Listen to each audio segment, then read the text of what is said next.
Ya, ¿qué tal amigas, amigos, amigues de Galáctica? Bienvenidos a esto, a las entrevistas galácticas, al fortalecimiento cívico en su máxima expresión, como siempre lo decimos, conversaciones de mesa, diría nuestra abuelita también, porque es la idea, conversar temas ciudadanos que afectan a ustedes, vecinas y vecinos, donde estamos con una actualidad política que día a día nos da tema para poder seguir conversando. En el día de hoy tenemos un gran invitado, el abogado Raúl Devia Ilavaca, que se encuentra junto a nosotros. Raúl, ¿cómo te encuentras? Buenos días, buenas tardes o buenas noches, dependiendo también de los horarios que nos vean. Buenos días, buenas tardes, buenas noches, como decían algunos próceres. Claro. No vamos a decir ni Paco ni Carabinero para no entrar en disyuntiva ni en problemas, pero un agrado nuevamente estar aquí contigo, Alfredo, por toda la plataforma digital de Galáctica Medios, y vamos al grano y a conversar sobre el acontecer político legislativo nacional. Y dentro de estas conversaciones para poder llevar a cabo es la actualidad política. Y dentro de la actualidad política, Raúl, está este tema tan importante como lo refiere de fondo. Ahí está la imagen que podemos visibilizar cuando se firma el decreto ley sobre esta ley Nail Retamal. Esta ley pretende ir en ayuda a la seguridad ciudadana. ¿Está bien enfocada la ley? ¿Se hizo muy rápida? ¿Cómo se está tomando las decisiones este gobierno? ¿Le está dando más atribuciones también a Carabineros? Venimos saliendo del movimiento social y donde hubieron violaciones a los derechos humanos de parte de Carabineros. Es más entregar herramientas técnicas, equipamiento en automóviles, no sé dónde va esta ley, por eso es la conversación y cuál también pretende apuntar esta sensación, pretende minimizar la sensación también de inseguridad que estamos viviendo en nuestro país. ¿Cuál es tu opinión para empezar a conversar sobre este tema tan importante? Sí, vemos ahí al gobierno en pleno, como se diría, está el presidente de la República, Gabriel Boric, está su ministra del Interior, Carolina Toá, la ministra Camila Vallejo, el ministro Luis Cordero de Justicia y la ministra de Defensa Fernández. A mí me parece que la foto refleja la seriedad y más atrás también vemos a la ministra del Trabajo, Janet Jara, y además a un edecán que casi no se le ve el rostro, pero detrás de todo ello sin duda que están las Fuerzas Armadas y de orden, en conjunto con los poderes fácticos, económicos, empresariales y la clase política en su conjunto. Yo creo que dentro del contexto que señalábamos la semana anterior, cuando hablamos en este mismo programa, que posterior al estallido, que fue un avance de los pueblos de Chile en la pelea por sus derechos y llegar al rechazo, lo que hoy día está aconteciendo es reflejo del reflujo político, social, cultural de los pueblos de Chile, y que la agenda se la tomó la derecha, los grupos económicos, un parlamento que está dividido como nunca en la historia, y en realidad casi ya no está dividido, sino que están todos legislando casi por unanimidad en favor de principalmente de Carabineros de Chile, los Pacos,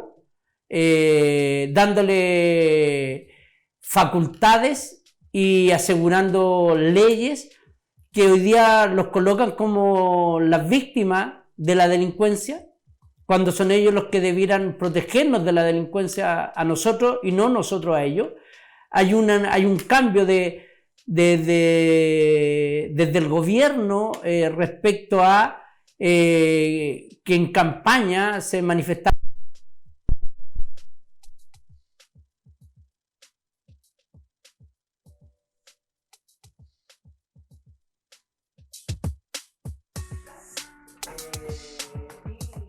debiera enfocarse en una educación con respeto estricto a los derechos humanos.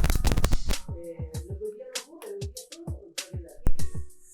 Hoy día con la ley que están hablando, principalmente con la ley Nail Retamal, que fue aprobada, promulgada de forma estratosféricamente rápida, que no permitió ni siquiera a algunos que pretendían ir al Tribunal Constitucional ir, porque se promulgó y publicó de inmediato, y eso no permitió ni siquiera que se cuestionara por parte de algunos sectores oficialistas dicha ley, porque en el fondo lo que se está haciendo con esa ley no es proteger a los carabineros que están siendo atacados por la delincuencia, porque van a seguir siendo atacados por la delincuencia, como se ha visto en estos días. El día de ayer, o el día de amanecida, se atacó una comisaría en Calama y no hubo la ley Naim Retamar, no sirvió de nada. ¿Por qué no sirve de nada? En estricto rigor, para defender a los carabineros o a los pacos que andan en la calle frente a delincuentes comunes y corrientes, o delincuentes que son los que cometen los más graves delitos, como de homicidio, secuestro, narcotráfico, para dispararle. Eso no, la ley no lo evita, porque siempre las fuerzas de orden público, Carabineros y la PDI, tienen la facultad del uso de la violencia otorgada por el Estado, el pacto social, la Constitución. Lo que hace es ponernos de acuerdo a todos de que los únicos que pueden utilizar la violencia para resguardar el orden público, respetando los derechos humanos, son Carabineros y la PDI. La ley Naim otorga una legítima defensa privilegiada para poder utilizar supuestamente las armas que siempre las han podido usar frente a un ataque de parte de la delincuencia. Que los carabineros no estén preparados o no tengan la capacidad de inteligencia o la capacidad de reacción o de defensa frente al ataque de delincuentes común y corriente, no se resuelve con una ley. Eso es imposible, es materialmente imposible. Lo han dicho los grandes académicos de derecho penal, que esto no sirve. Que lo único que permite la ley Naim Retamar, y hay que decirlo con todas sus letras, es resguardar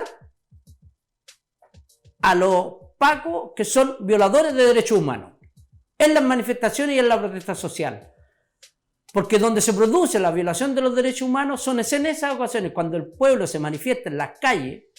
Allí Carabineros reacciona en contra de los que se manifiestan, no en contra de los delincuentes. Entonces, allí van a utilizar contra personas indefensas, contra personas que no lo están atacando directamente a ellos. A mí me parece que el caso emblemático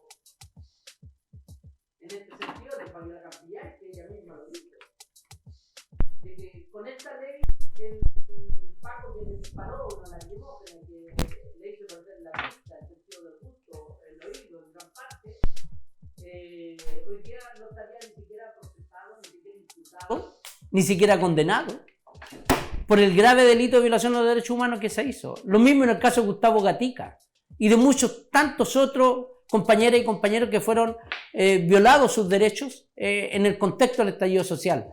Y esta ley va a servir para aquello, para resguardar que ese Paco siga trabajando mientras se investiga, y que quien tiene que demostrar que es culpable y que usó mal la fuerza que le entrega el Estado va a ser la víctima. Entonces allí hay una inversión de la prueba que es compleja y que avisora muy malos tiempos, y que en último término va a ocurrir lo que está ocurriendo hoy día, que va a ser la ley de la selva, porque delincuentes comunes y corrientes van a estar disparándole a los pacos, y que los pacos van a estar disparándole a supuestos delincuentes, como el caso de David Toro aquí en San Antonio. Eso quería llegar al tema de San Antonio. Que no sabemos si es delincuente o no sabemos si fue él quien atropelló o no atropelló al carabinero que se resultó con alguna fractura, pero a él lo acribillaron con una UCI. 7 balazos dicen, ¿no? 7 balazos dicen que son en la cara, dicen que cuando se bajó del auto con las manos arriba, que fue rematado en el suelo, dicen que los carabineros recorrieron y echaron a perder las cámaras del sector, que vieron que se borraran, en fin, es una situación muy oscura, y ese es el ejemplo más clarito de lo que va a significar la ley Naim Retamar, que Carabineros, frente a cualquier perspectiva de ser atacado, va a usar la UCI y va a matar a cualquiera. Por error, por omisión, por descuido, pero no va a ser un delincuente, porque el Código Penal y los derechos internacionales sobre derechos humanos lo que hacen no es proteger a los delincuentes. Quiero que esto la comunidad debiera entenderlo, porque lo que se hace cuando se presume la inocencia de una persona es porque cualquiera de nosotros puede ser acusado de un delito por parte de las fuerzas de orden y seguridad y nos podrían acribillar en la calle diciendo que estábamos intentando asaltar a alguien, porque nos estábamos metiendo en una casa, por cualquier motivo. Y si no somos delincuentes, si cualquiera de nosotros, por ABC, un carabinero entiende que lo va a atacar con su auto, como ocurrió con David Toro, nos dispara, va a ser muy complejo que esa persona que fue acribillada pueda demostrar que fue la víctima del mal uso de la fuerza que le entrega el Estado al carabinero o al Paco, y no que él no era delincuente, porque hoy día todo San Antonio, o mucha gente en San Antonio dice, no, pero si eran delincuentes. Exacto. Si uno lee los tweets, los Facebook, dicen, no, si eran delincuentes, bien muerto está. El problema es cuando le toca a tu hijo, a tu hija, cuando te toca a ti, le toca a un vecino, que tú sabes que no es un delincuente, pero que con un entrevero, con carabinero, fue acribillado. Por eso es que la ley presume la inocencia hasta que un tribunal de justicia determina que alguien es culpable. No puede ser que Carabineros a priori determine que un tipo es delincuente y que por el solo hecho de verse involucrado en un altercado con ellos pueda ser acribillado como David Toro. Esa es la esencia del derecho penal.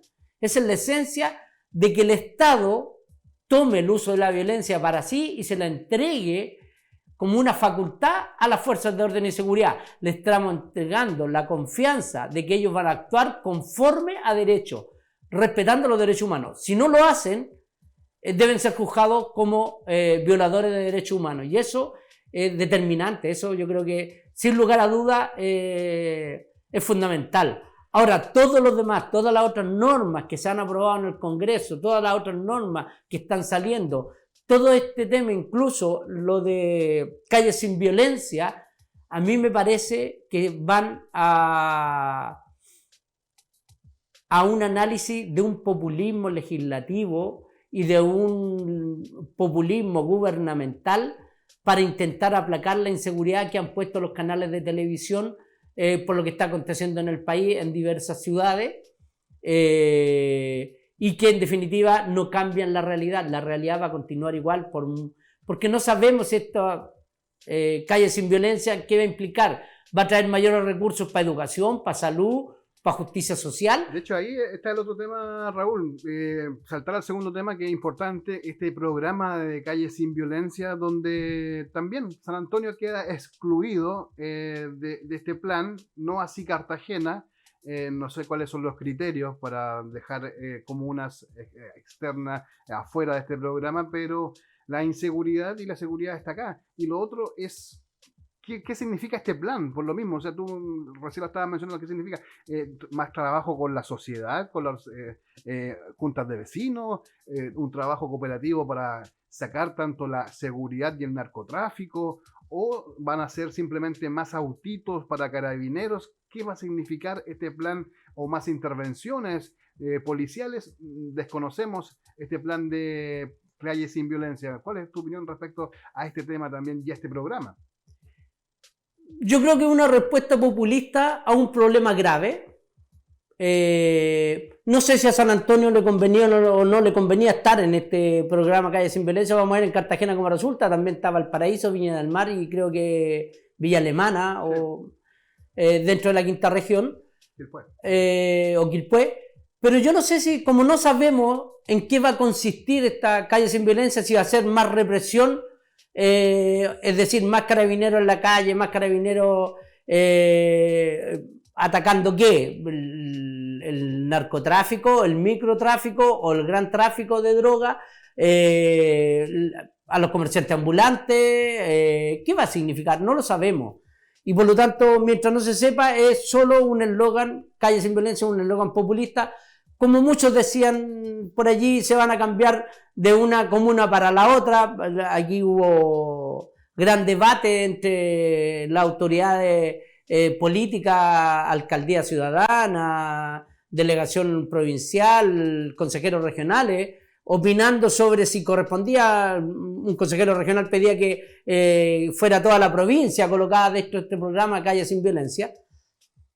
Pero si no sabemos en concreto qué es lo que va a hacer, a mí me es difícil decir quiero que llegue a la comuna o quiero que llegue a la provincia o quiero que no llegue. Si va a llegar mayores recursos para resolver problemas de fondo de nuestra comuna y de nuestra provincia relacionado a mayor vivienda,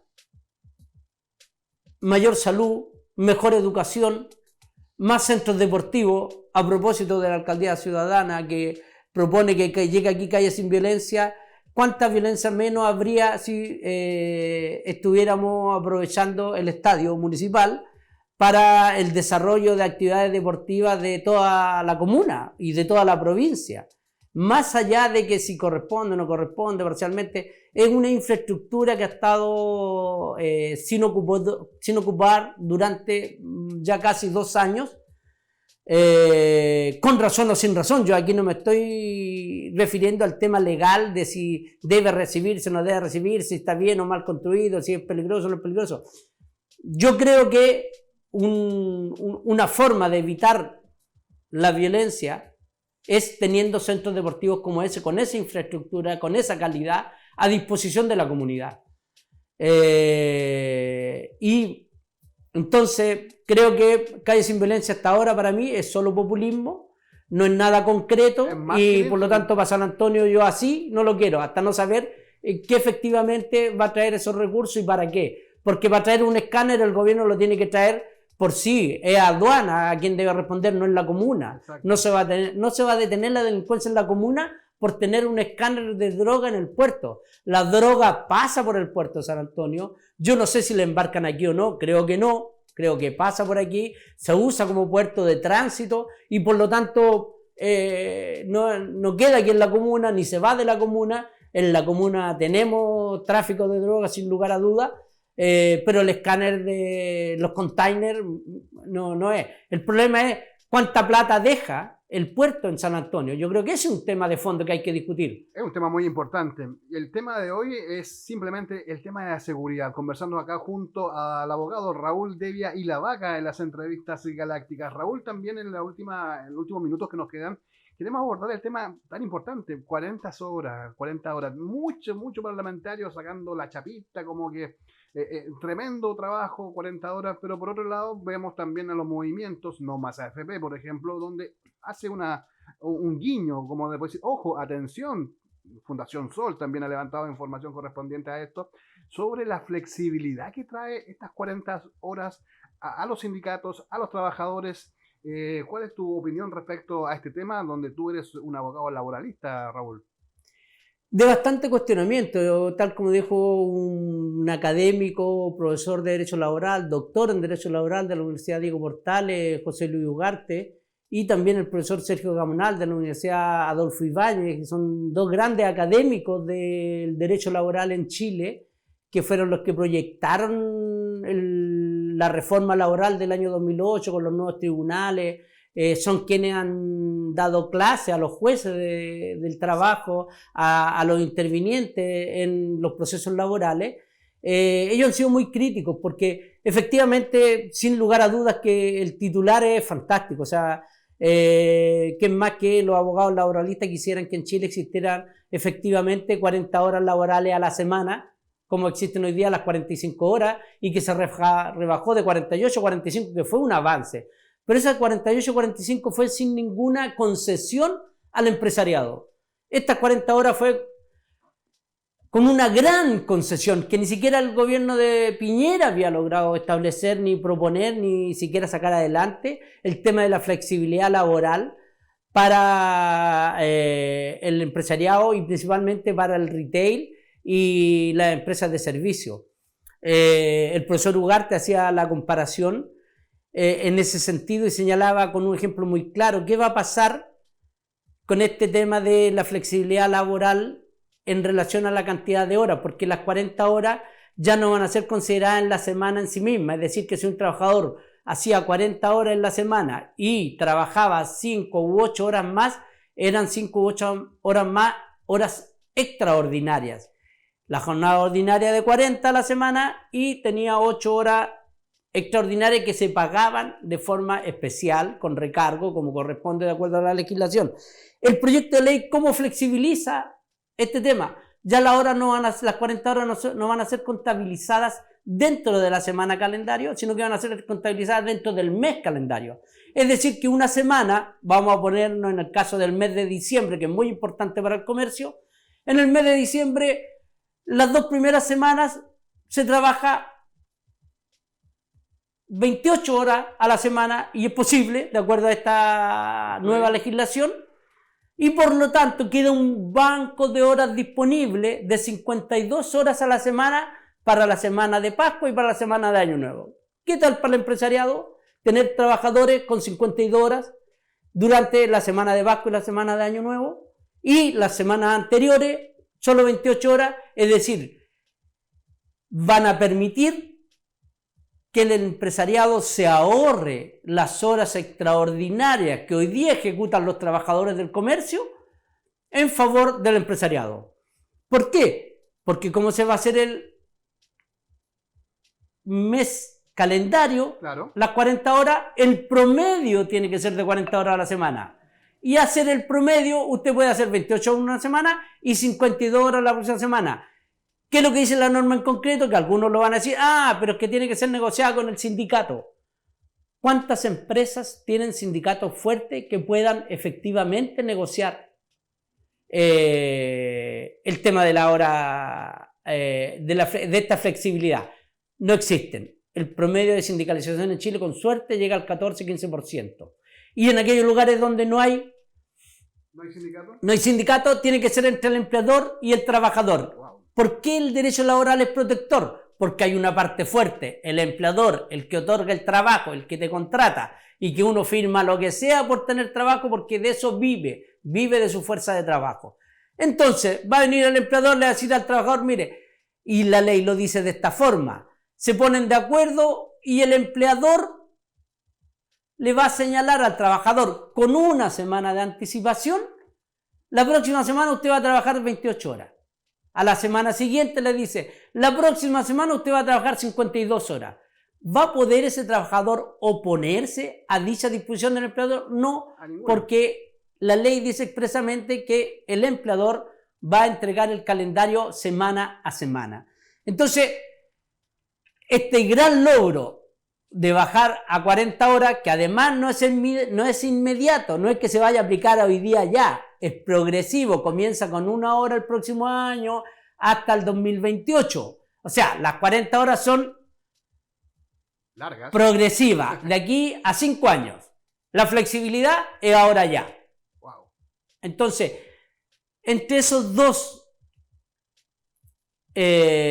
parámetros que son opuestos, la jornada de 40 horas y la flexibilidad laboral, hasta ahora, al parecer, lo que ganó efectivamente en la flexibilidad laboral, que es lo que señala el profesor José Luis Ugarte, que es lo que señala el profesor Sergio Gamonal. Ustedes pueden buscar la entrevista en Google a través de Radio Universidad de Chile, están ambas, está lo de la Fundación Sol, está lo de varios sindicatos, la Confederación Bancaria, entre otros, que están en contra de esta ley que ya salió, lamentablemente, y que los trabajadores, como siempre, vamos a tener que ver cómo defendemos nuestro derecho a una jornada ordinaria y a una jornada extraordinaria mediante la interpretación que haga la Dirección del Trabajo en sede administrativa frente a las discrepancias con los empleadores, y si no estamos de acuerdo con lo que diga la Dirección Nacional o la Dirección Regional del Trabajo,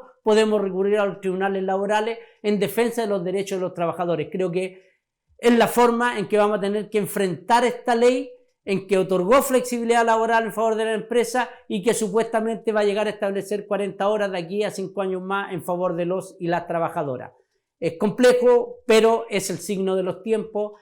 al igual que las leyes de seguridad que se están implementando, es el signo de los tiempos. Estamos en un reflujo político, social, cultural, estamos en un reflujo constitucional. Lo que se está haciendo con la Constitución hoy día es aberrante porque no tiene nada de constitucional. Por ahí hay una entrevista al profesor Gabriel Salazar que dice: esto no tiene nada de constitucional, toda nueva constitución es refundacional. Y lo que está haciendo la comisión de expertos, que ya está redactando la constitución que le van a entregar a los consejeros que todavía no se eligen, pero ya la constitución va a estar redactada, no es refundacional, porque no quieren que sea refundacional, porque es lo que querían los sectores que promovieron el rechazo y que lograron cautivar a un gran porcentaje de la población con fake news, con mentiras y con todo lo que nosotros sabemos. Pero esperamos que en este proceso empecemos nuevamente a defender nuestros derechos, tanto en relación a las 40 horas laborales, tanto en la interpretación de las leyes de seguridad, que se mantenga la presunción de inocencia por parte de Carabineros y los Pacos frente a un posible hecho delictual, porque es un posible hecho delictual hasta que un tribunal no lo catalogue de esta forma. No es delito, no es culpable quien sea detenido por estos hechos y no se le puede llegar y disparar, y que en realidad lleguemos a entender como sociedad que la única forma de detener la violencia de cualquier forma y los delitos en particular es con organización comunitaria, es con junta de vecinos fuertes, es con clubes deportivos de niños fuertes, es con un municipio que esté a disposición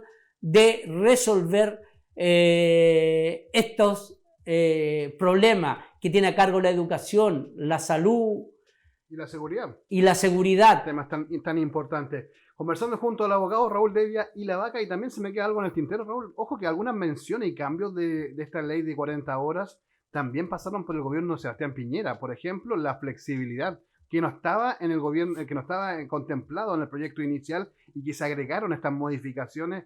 Y también ahí habla un poco de lo que refiere esta poca maduración para los proyectos de ley y la letra chica, como lo explicaba muy bien, de esta flexibilidad de horarios mensuales donde cada jefe va a determinar las horas de trabajo semanal, y el ejemplo muy claro, como lo diste, es el mes de diciembre, donde se va a recargar a los trabajadores con las 2 últimas semanas del año, trabajando 52 horas y ahorrándose las horas extras que salen más perjudicados nosotros, la clase trabajadora de fondo. Raúl, dejarte los últimos minutitos de esta grata y nutrida entrevista acá en Galáctica. Sí, yo creo que señalar que el gobierno y el gobierno, que es el ejecutivo, el parlamento, que es el legislativo, están hoy unidos en pos, lamentablemente, de mantener el statu quo, mantener la situación del país económicamente estable, pero socialmente inestable. Yo creo que la inestabilidad social sigue vigente, los problemas que se detonaron con el estallido no han sido resueltos, no van a ser resueltos con estas leyes, y debemos seguir mirando el futuro con esperanza. Yo creo que tenemos que seguir luchando por nuestros derechos, tanto de seguridad como laborales, como comunitarios, como los derechos sociales que no nos han sido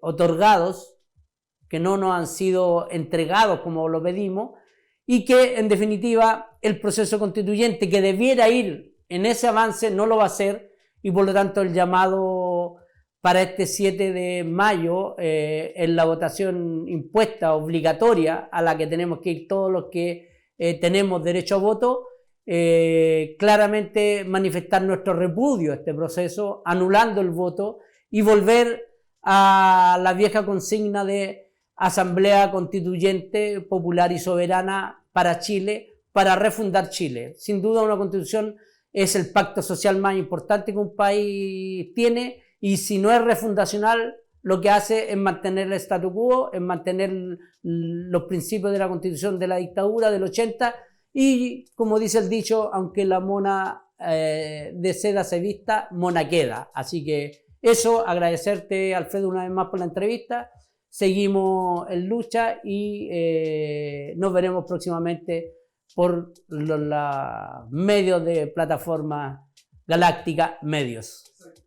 Exactamente, Raúl, agradecer tu tiempo, los conocimientos, la información que dejaste muy clara para los amigos que estaban ahí buscando información sobre la ley 40 horas. Ahí dimos un ejemplo muy, pero muy claro de las letras chicas de esta ley, y obviamente esto queda a través de las multiplataformas de Galáctica, ya sea en el canal de YouTube, estamos en Twitch, estamos a través de galácticamedia.cl, en Facebook, en Twitter. Usted comparta la información, opine, que es muy, pero muy importante. Desde acá, desde la Radio Galáctica, le mandamos un tremendo saludo y gracias, Raúl, por venir, y seguimos fortaleciendo diálogos, que esa es la idea. Que esté muy bien, hasta luego.